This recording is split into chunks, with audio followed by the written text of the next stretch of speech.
Hello and welcome to this episode of Akrinos Access Live. I'm your host, Eric Matei, joined today by Jackson Pace, the Refractional CFO, for a fascinating conversation about how to be the CFO in your optometry practice. Jackson, welcome to Akrinos Access. Thank you. Yeah, pleasure to be on here. Pleasure to, be in front of your audience, and hopefully, I'm excited for today. Really, just delivering a lot of great content to everybody, and hopefully, we can say something that'll be helpful to anybody that's out there running a practice, thinking about running a practice. Whatever stage you're in, we're excited to help you today. Absolutely. And Jackson, I couldn't be more excited to have you here on the show because to our viewers out there, this episode all dated back to a conversation Jackson and I had. It was around the first of the year. It's probably a good 6 months ago. Yeah, and just talking about, the nature of practice economics and the fascinating times we're living in as more and more practices are modernizing different facets of the practice, scope of care, approach to practice management, how it's changing practice economics. And yet there's so much misunderstanding around all of that. So again, thought who better to have on the program to talk about this than the Refractional CFO, Jackson Pace. So Jackson, what do you say we kick off the conversation with let's just talk about this whole concept of economics and practice economics. So maybe let's just start by first, if you would define practice economics and really how they inform decision-making in the modern optometry practice.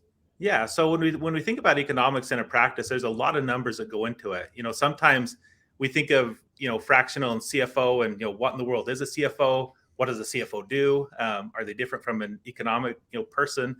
Really what we're doing at the end of the day in the practice is we're looking at the numbers. And so a lot of times we have numbers that are all over the place. We have numbers that are in our EHR, in our practice management system, in our QuickBooks, maybe we have a separate payroll system. So as far as numbers are spread everywhere. And so really it's gathering all that data in a consistent, uniform manner and making sure things are coded properly and everything's correct. And then really bringing them together into a kind of a holistic 360-degree view of actually what's going on in the practice. So how many patients are we seeing? What's the average return on each one of those patients? We're looking at our staffing. Can we afford to bring on more staff? Do we need to raise our staff, or are we paying our staff too much or too little? So really just using the everyday economics, the numbers of the practice to just really inform decision making. Yeah. So on that note, let's dig a little bit deeper. And a lot of our viewers out there are established practices looking for ways to further optimize and grow their practice, and also a lot of doctors who are emerging practice owners, right? Looking to get into practice ownership. So why don't you break it down as far as what are some of these key financial benchmarks that you guys come to, that you really encourage doctors to look at when taking that financial control of their practice? Yeah. So, man, where do we start? There's so many. Obviously, eye doctors. The whole goal is to help patients. So obviously, the number one driver to everything related to an eye practice is patient volume. And so the first metric that we look at, and this is obviously for a cold start, this is a tricky one because there might be no patients coming in the door. There might be starting to trickle in. But we have to start to understand what does that look like so we can start to look forward 12 months to decide this is what our patient volume is going to be over the next 1, 2, 3, up to a year out. So that's the first number that we want to look at. Once we're able to define that number, we can start to look at, how much revenue does each patient that comes into the practice generate? And so that's a key number that we calculate. And depending on what the practice offers and does, it might be a sublease that maybe we're only selling contacts. It might be a practice that has full retail optical and, so a few more numbers involved in that. But at the end of the day, calculating that average revenue per patient and starting there. So from there, that kind of gives us our baseline. We can start to forecast. We can start to push out 12 months and know exactly what our top line revenues are going to be. Hopefully as we get, the more data we have, the better these numbers and estimates become. Sure. That's estimate there. That's kind of the key number one. After that, we have to look at, what are the costs that go into actually running the practice? So for most practices, it's, how much are we spending on contacts? How much are we spending on, lenses, frames, depending on if we're cutting stuff in-house, if we're shipping it out to a lab, that's a big expense that goes into it. The other one, maybe it's just a practice with one doctor, which, heck, I mean, that's okay. Or what if we have multiple associates? So obviously our doctor payroll, we have to get an idea of where we're at there. And so after we have that top line revenue number, we know how much each patient is going to bring into the practice. Now we've got to figure out, so every time a patient walks into the door, what does that cost us? So, keep it simple, say every patient that walks through the doors, that's going to generate $300 worth of revenue to the practice. Well, maybe our costs that go into that is $100. By the time we pay for the doctor, we pay for, some of the medical supplies, plugs or whatever we're dealing with. All the little costs that go into that, we take the 300 minus 100. Now we're down to $200. And so with this $200, what do we do with it? Obviously we have some other staff, maybe we have desk staff that we've got to pay. Maybe we have a, techs or somebody that's working with us. But we also have all the other expenses that go on with the practice. We have our rent, we have our utilities, we have, you can just kind of go down the list and start to get an idea for all the expenses. But the number one expense, and in a way it's an expense, in a way it's not, but for practice owners, at the end of the day, the key number that I like to help everyone kind of understand is, how much money do you want to take home at the end of the day? I mean, that's for doctors. I mean, if you're in it for charity, that's awesome too. But if you're in it to make a profit, we want to define what is that profit. And, there's kind of a lot of people follow the profit first mentality and kind of the profit first method. That's really just kind of that key is what do we want to take home at the end of the day? And once we can start to define these percentages, then we start to get a real good idea of kind of the financial picture of our practice. And so, taking it even a little bit further from there is, as staff start to come to us and ask for raises, if you're a cold start and you've just opened, probably a year out, you're going to have your staff start to approach you and say, hey, we've been here a year. Can we get a raise? Are you going to hire additional help? So you start to just, as a practice owner, get flooded with all these questions. And so now it's a matter of, how do we answer those? And so we go back to the economics, we go back to the numbers, and we can really start to answer those questions. Absolutely. You touched on a lot of really key pieces. The first of which is the importance of really breaking down the economics of the practice granularly on that per patient level, right? Yeah. And I think that's definitely really important, no matter where the practice is in their life cycle. Yeah. To make informed strategic decisions, whether that's perhaps adding a specialty to the practice, which may demand a significant capital outlay, or adding headcount. When is the right time to add that next team member? It all ties back to having a good, sound understanding of what those practice economics are, and then from there can set those targets, right? So, man, you've touched on a lot of really great things already. I know we've only kind of just started this, so why don't we talk a little bit about some of the most common things you're seeing that doctors are really, when folks come to you and are like, hey, I'm an established practice, and maybe let's look at this in the form of cohorts, right? Yeah. Let's look at established practices, because presumably I assume you're getting more established practices reaching out to you. They're wanting to get that next stage of growth, maybe bring on a partner in the practice or what have you. So what do you notice are some of the biggest opportunities for established practices, and where this understanding of the practice economics can really impact profitability? Yeah. So again, it goes back to the numbers. So especially for established practices, maybe we've been in business a year, 2 years, 10 years down the road. So as each month goes by, a lot of times staff approaches us and says, hey, can we subscribe to this? Can we buy this? We start to get a little bit bloated in our expenses. And I don't know if you've heard of it, it's called Parkinson's Law, but basically what Parkinson's Law says is, as revenue expands, as there's more money in the bank account, then sometimes we have that mentality that, well, now we got to go spend it on something because we've got more money. What do we do with it? And so, just understanding it, and maybe, whether it's on an annual basis, on a quarterly basis, whatever that cadence is, but really digging back into the actual expenses of the practice and getting a real good understanding of, everything that goes into it, all the little subscriptions, the different vendors that we're working at, and where we at on kind of vendor relationships and vendor contracts. Payroll, doing a real good analysis of where the employees are, how's the staff doing? Are we paying them kind of at market level? Do we need to adjust that at all? Trying to think of, really just understanding the expenses, and you'll start to see Yeah. kind of where the excess has become and where the bloat's starting to form. And it's just constantly coming back and trimming that out so that it doesn't kind of spiral out of control.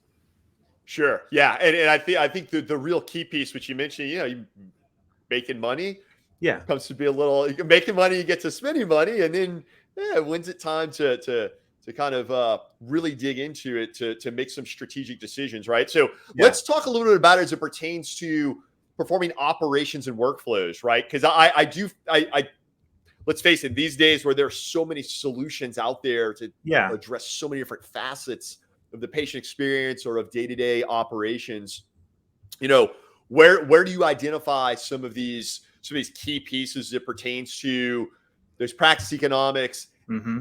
and particularly some of those expenses Yeah. and impact to operations and workflows? Yeah. So, I mean, are you kind of thinking about, where do we find these numbers? How do we dive in and analyze them? Is that? Yeah, well, and particularly Jackson, you know, we're realizing, and I think now more than ever, is there's a lot of SaaS solutions that are being incorporated into Okay. practices, right? Yeah. Kind of subscribing to all these different things, Yep. right? Yep. You can perhaps come to have some of this bloat, but to understand the function that those are serving, right? Because I think Yeah. where it comes to pass, where sometimes folks may also get a little happy to sign up for everything.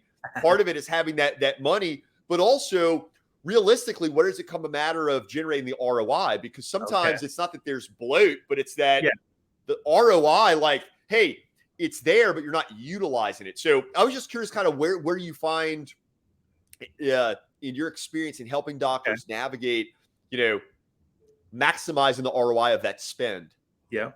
Yeah. I mean, if you've ever been to a conference and you've ever stepped foot on the floor, which I'm sure, everybody that's probably watching this at some point has. I mean, there's plenty of conferences all over the nation that the doctors would go to. I mean, you step onto that floor and that person's, their number one job is they're there to sell you something. And which isn't necessarily a bad thing. There's, as you get to know some of these vendors and the different products that they offer, they can really come into your practice and help you and really give you a huge ROI on that investment. So say we subscribe to something that's going to cost us $300 a month, we would want to hope that the ROI would be, up and above that. So one of it, kind of the first step is, just see if there's redundancies in your system. So, Sure. for example, managing, patient ratings, satisfaction, surveys, stuff like that. Sometimes we start to look at our systems and it's like, man, we have 2 or 3 of the systems that are doing the exact same thing. And so, do we really need all 3? Can we consolidate stuff into one? And so one, just doing that. The other one is, when you're at these conferences and you're talking to these salespeople, obviously their goal is they want to sign you up like right there, right then. They're going to offer you every single discount under the sun to get you to just give them your credit card number, whatever it takes to get signed up. If you can just get them to pause for a minute and say, hey, I've got a CPA, I've got an accountant, I got a financial advisor, somebody that I'm working with, let me get this information to them. Let's have them run the numbers. And if it makes sense financially for our practice, then absolutely, we want to proceed. So, and I think at the end of the day, a lot of these people that are on the floor they want to help. And I think as they start to understand that, and obviously they want to offer you a solution that's going to be long-term. And so I think that's just a great way to kick off a good, healthy relationship with some of these vendors and some of the partners. But yeah, again, it's just walking through each kind of subscription, everybody you're paying money to, and just figuring out what's working, what's not, and going from there. Yeah. Awesome. So we have Nate Vang, Nate's a banker with Bank of the West out in the Okay. LA market. We've actually collaborated on some marvelous projects, and Yeah. he brings up this question, right? Kind of building on what you just said. Doctors are being hit with all these different decisions, and many of them are kind of making decisions on the fly. Yep. But then when it comes time to realizing that things have kind of gone amok, sometimes it's too late, right? Yeah. So how can we educate them? How do you educate them to really Yeah. start thinking about these ideas before they start that cycle? Hey, Nate, thanks for the question, by the way. Yeah. Great question, Nate. So first, a lot of doctors, sometimes it's just tempting to, how much money do we have in the bank account? If there's a lot of money in there, they assume we're doing really well. If there's no money in there, they assume the sky's falling, so obviously that's a key indicator when we're looking at the health of the practice. How much money is actually in the bank account? I mean, yeah, we've got to have money to survive. But with that, we always, and this kind of goes back to, what is a CFO? What do they do? How are they different than a bookkeeper? How are they different than an accountant? And so, when I look at your financial team, and because I have no clue, what everybody's makeup is, typically we'll have a bookkeeper. The bookkeeper is putting in all the transactions daily, but that's kind of the limit of where they're at.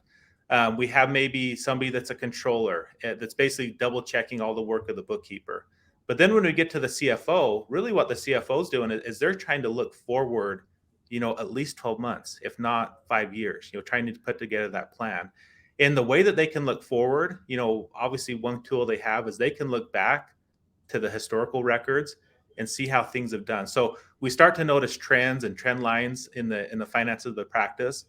And if we can see that, man, we're starting to trend, maybe our net income is starting to trend down, we want to dig into that immediately to just figure out, why it's trending down. Because with that trend, if it's trending downwards and we project that out 12 months, eventually we're going to have a forecasted cash flow of, now there's no more money in the practice. And so we look at, and this is maybe getting a little technical, but we look at lagging indicators, leading indicators, just everything that can help alert us to, maybe potential financial success, financial, I don't know.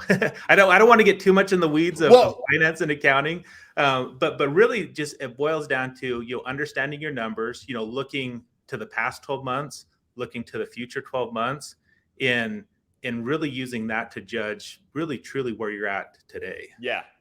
And I think what it all really ties back to, again, great question there, Nate. Yeah. And it's so critical for doctors to be aware. It's all about being proactive, right, Yep. Jackson? I mean, that's really what all ties back to, because there are a lot of ways that doctors can do this themselves, but also, I mean, Yep. working with a professional is tremendously valuable. Yeah. But it really all ties back to being proactive, because being reactive or inactive, which I guess is perhaps the worst, but really we want to get to the state of being proactive with making these decisions for the business. And, we actually, as you elaborated on that, we had another question come through, and this one comes from Yvonne Mindrin. Many of you out there in eyecare know Yvonne. So he's the founder of Optometry Wealth Advisors. And fascinating question here, right?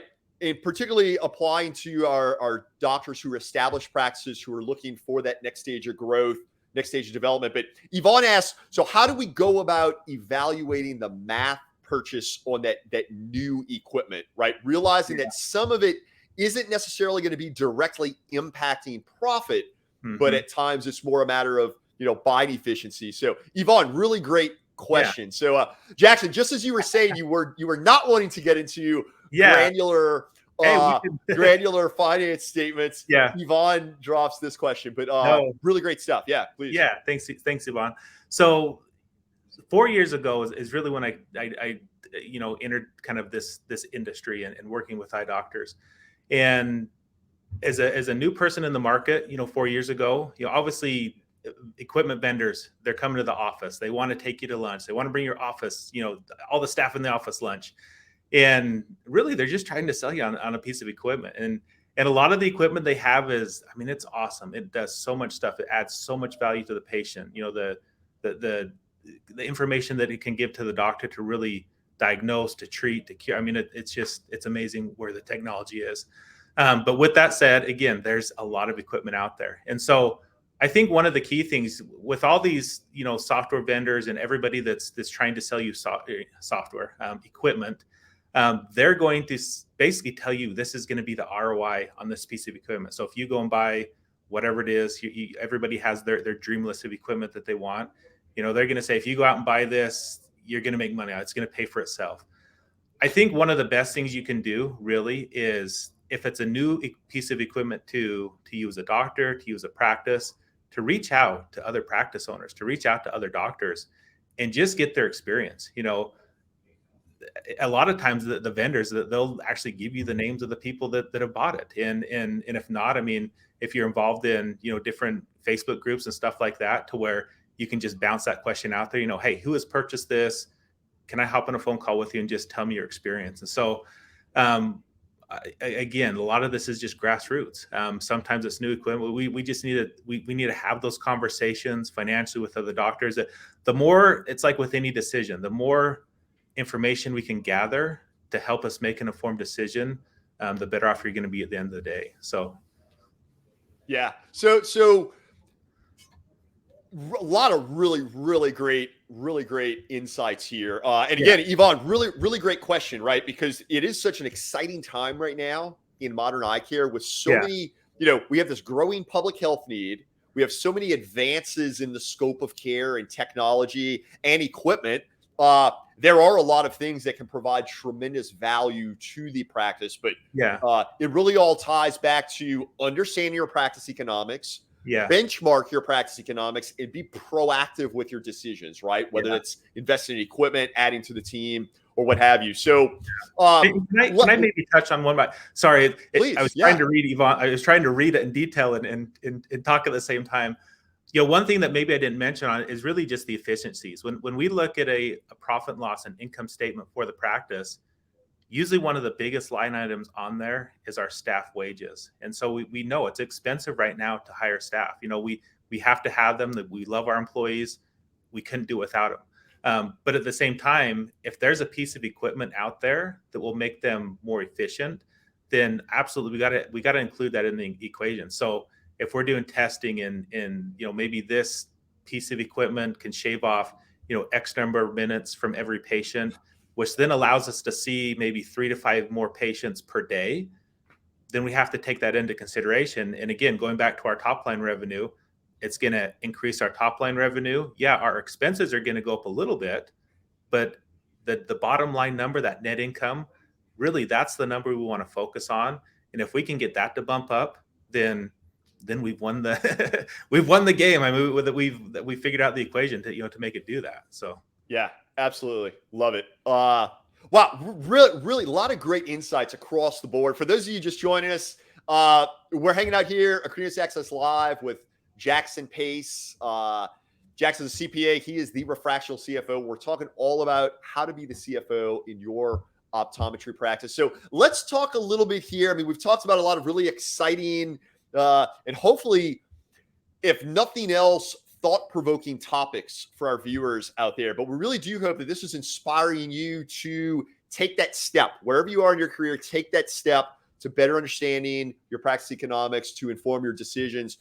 But let's get real. Let's talk about what are some of the hurdles to implementation, and what are some of the best practices doctors can do to, overcome some of those. Yeah.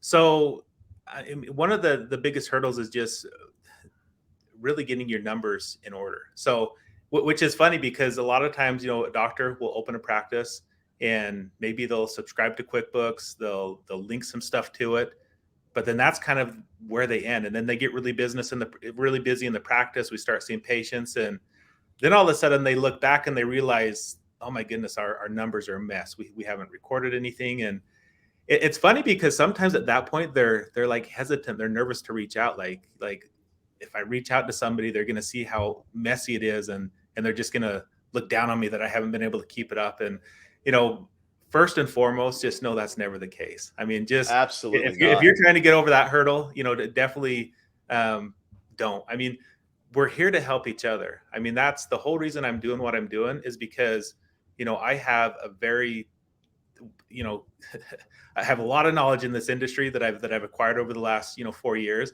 And I feel like it'd be selfish for me to just bottle it all up and not share it and not help other people. And so, first and foremost, know that, if that is a hurdle, reach out to professional, reach out to somebody that can help you get going. And just know that a lot of times when we do that weight kind of lifts off the shoulders. It's like, oh my goodness, I've been so nervous to ask anybody for help. But now I've got help and things are amazing. So, first thing, just start with the basics. I mean, we don't need to overthink this. It's not rocket science. This isn't scary. It's really just starting with, say, our QuickBooks, getting in there, making sure all of our numbers are in there, making sure things are coded correctly. I always kind of go back to the bookkeeping because that's our foundation financially. The better our bookkeeping data is, the better numbers we're going to have to make any decision, all in the practice. And so, awesome. I don't know. Is that kind of in line where yeah. Well, and again, and it's really you bring up a really good point there, and that is the degree to which folks can be overwhelmed by things, and also perhaps to a degree embarrassed by things. And I think it's important for folks to realize, no, there's no need for that. As a matter of fact, I mean, there are so many parallels and analogies we can draw to that. But the fact is this, as a doctor, even the most magnificent, brilliant, full scope doctor out there, it doesn't by de facto have you being, I mean, Jackson, I'll say, look, for as much as I know about business, I work with a CPA. For as much as I know about the legal aspects of business, I work with an attorney, so it's important for folks to really, and I think this also ties back to really discovering where truly is your strength and how do you best share that with others, right? Had a conversation just this last weekend at Optometry's meeting in DC about just that, like as a doctor, prioritizing time. And for you to be the absolute best doctor you can be, caring for patients, working with your team, getting it done, it revolves around a lot of systems and delegation. And that's where having that team, that team surrounding you and delegating a team around you is not just your staff, not just your technicians, your front desk, your opticians, but your team is also your CFO, your CPA, your advisors, what have you. It's all part of the team. So, man, really go ahead. Yeah. And I can just add to that, I work with a doctor, probably one of the most successful doctors I've worked with. I feel like the key thing that has made them successful is they're not trying to do it all themselves. They know where they are the expert in when it comes to the clinic and patients. I mean, that's holy cow. They can just absolutely. But they've definitely built a strategic team of advisors around them, and are not afraid to get 2 or 3 opinions. If it's a question that's important, we might reach out to the CPA, we might reach out to the financial advisor, we might reach out to an attorney. I mean, however big of a decision that is. Again, I kind of use myself as an example, and I've been working with business owners, practice owners for a long time now. And I'm not a scary guy to work with, and I feel like there's a lot of people that are like me that are similar. You can reach out to them. Really, our desire is to just help. Kind of going back. Please, I was going to say that's a really good way to share a little bit about exactly the work you do at Refractional CFO. And for those viewers out there that want to connect with you, continue the conversation, how they can get in touch with you. Yeah, absolutely. Yeah. So a little bit about my background. Obviously, I'm a CPA. I've been doing finance and accounting for over a decade now. So a lot of experience there. 4 years ago, had the opportunity to really dive deep into this industry, and that's kind of where I've been ever since. And so through Refractional CFO, really, it was kind of the culmination of, I just had a lot of doctors reaching out to me and saying, "Hey, Jackson, we know your background.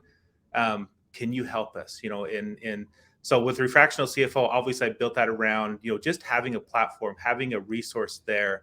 So if a doctor does reach out to me and says, "Jackson, I need help. Maybe I'm buying a new practice and I don't know where to start," or I just closed on, or maybe I just bought a practice and didn't even think about setting up payroll booking. I mean, like the thought never crossed my mind, but now I've got employees and what do I do? And, or maybe I've been doing this for 20 years and now I'm thinking about selling it, entertaining private equity, there's so many different conversations that can be had. And really have had experience with all of them. And so, with that, I have Refractional CFO. So really, people are out there thinking, maybe I do want to reach out to Jackson. Maybe I do have a question. I basically just start with a phone call.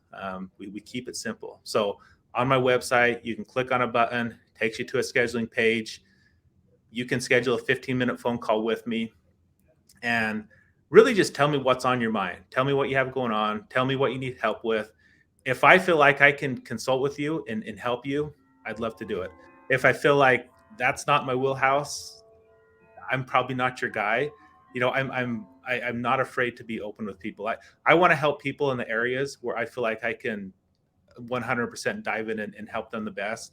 And if there's somebody else I feel like can do it better for you, I'll let you know. But I know a lot of people in the industry, just being in it for several years now. I know a lot of the people, and yeah, that's where I'm at now. Really happy to just help anybody. That's kind of my nature. I enjoy that. That's kind of like when you talk about what gets you up in the morning, just being able to get up and help people solve some of their problems. Because at the end of the day, if you've got a problem, it's like a weight on your back. And if I can help lift that off and just help you have a better day, have a better week, and just run your practice better, I'm all for it. So love it, man.